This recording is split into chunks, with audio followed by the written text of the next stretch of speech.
Imagine this. The grid has been completely down for 3 days. The grocery stores have been stripped bare, and the panic you saw on the news is now spilling into the streets below your building. You are sitting inside your apartment, perfectly safe, with plenty of freeze-dried food, filtered water, and emergency power to last you for weeks. Then you hear a frantic, aggressive knock at your door. It is the neighbor from down the hall, and they look absolutely desperate. They remember seeing you haul a bunch of heavy, unlabeled boxes from a delivery truck a few months ago, and now their kids are hungry. In an urban crisis, the people living just a few inches on the other side of your apartment walls can quickly become your most unpredictable and dangerous threat. When space is limited and you are surrounded by hundreds of unprepared people, operational security is a matter of life and death. You simply cannot afford to broadcast your readiness to the building. Today, I am going to show you exactly how to hide your survival gear in plain sight, ensuring your apartment remains a secure, undetected fortress. Let us get right into Level 1 of Secret Apartment Prepping, the Gray Man Doctrine for Enclosed Spaces. Being a gray man does not just apply to keeping your head down while walking through a riot on a city street. It directly applies to how you manage your apartment's outward appearance every single day. Your first layer of defense is completely controlling exactly what people see when your front door is open. If a food delivery driver, a passing neighbor, or your property manager catches a glimpse inside your entryway, they should see a boring, painfully average home. Never leave bulk water containers, tactical backpacks, or extra pantry shelving visible from the hallway. You must establish what we call a sterile zone in the first 10 to 15 feet of your apartment. Compartmentalization is the absolute foundation of urban operational security. Welcome back to the channel. Preparing in an apartment brings a unique set of massive challenges, but today we are turning those extreme space limitations into strategic advantages. Before we dive into the next stealth protocol, I have a vital question for you. What is the single most difficult survival item for you to hide in your current living space? Is it water, food, or defensive gear? Let me know in the comments below. Level 2 is mastering the advanced art of camouflage in plain sight.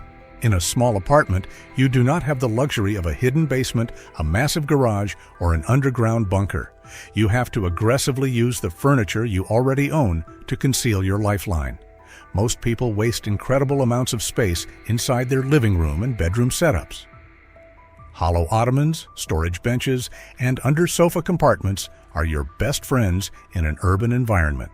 You can easily store a full month's worth of freeze-dried food underneath a standard couch. The trick is placing the Mylar bags in flat, dark-colored plastic storage bins that blend into the shadows of the floor. If a maintenance worker comes in to fix a leaky pipe or check a smoke detector, they will step right over your emergency food supply without giving it a single second thought. You also need to weaponize your closets using the false front method. Do not just stack your survival gear at the very front of the closet where anyone opening the door can instantly see it. Keep your boring everyday items like winter coats, vacuum cleaners, and old shoeboxes at the front line. Behind that mundane wall of normal household clutter, you build your actual supply cache. You can stack rigid 5-gallon water bricks in the deep back corners of your closet, completely obscured by hanging long coats or dresses. The psychological goal is to make the closet look so disorganized and ordinary that no one would ever want to dig deeper. Most preppers get this next part completely wrong, and it is the reason a stockpile gets discovered in the first place. If you are committed to mastering urban survival and protecting your family when no one else is coming to help, make sure to hit that like button and subscribe right now. Level 3 involves exploiting the invisible dead space of your apartment. Look around your unit right now. There are hidden voids everywhere that are completely ignored by the average person. The space between your kitchen cabinets and the ceiling is often left entirely empty. You can store lightweight medical supplies, extra water filters, and hygiene kits way up there. If you use decorative, opaque baskets that perfectly match your apartment's aesthetic, no one will ever suspect they are filled with severe trauma kits and emergency radios. Another massive dead space is underneath your bed. By simply using a dark, floor-length bed skirt, you can completely conceal dozens of low-profile storage bins loaded with canned goods, batteries, and backup lighting solutions. But hiding your physical gear means absolutely nothing if your neighbors can smell what you are cooking. That is where most preppers get caught. You don't need to guess what works. I've put together a list of the exact gear I trust for apartment living in the description below. Whether you need to secure clean water, get emergency lighting, build your core survival kit, feed your family, or even learn 25 off-grid projects, check the links in the pinned comment and description. You don't have to buy everything today, but you need to start. Now let's get back to step number 4.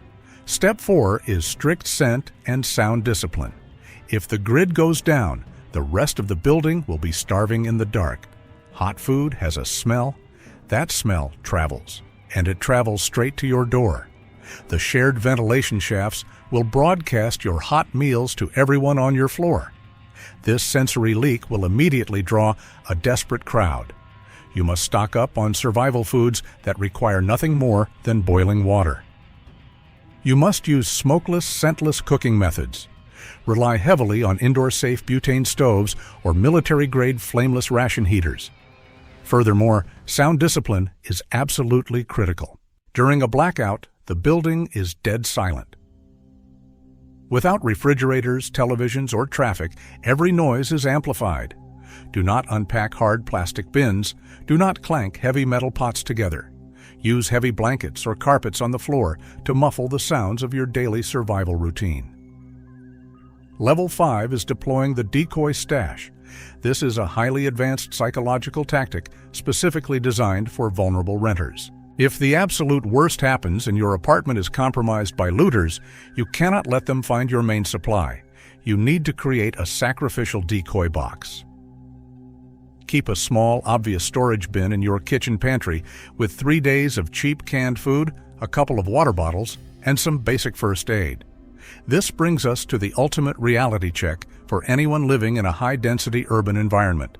The government is not going to arrive in time to save you. Your property manager will not protect your family. You are entirely on your own. So when that knock comes at your door, and it will, you already know what to do. You hand over the decoy stash with extreme, visible reluctance. Keep your voice shaking. Tell them it is absolutely everything you have left to your name. By sacrificing a tiny fraction of your supplies, you satisfy their immediate desperation. You let them believe you have nothing left. They will leave you alone, never realizing your true stockpile is safely hidden behind the false walls of your closets. The greatest survival tool you possess in an apartment building is the illusion that you are just another unprepared victim. Keep your mouth shut, keep your supplies hidden, and take total personal responsibility for your own survival today. Do not wait until the grocery store shelves are completely empty. Take action right now. Remember to check the trusted survival solutions linked in the description below to build your hidden cache today. Stay quiet, stay ready, and stay safe.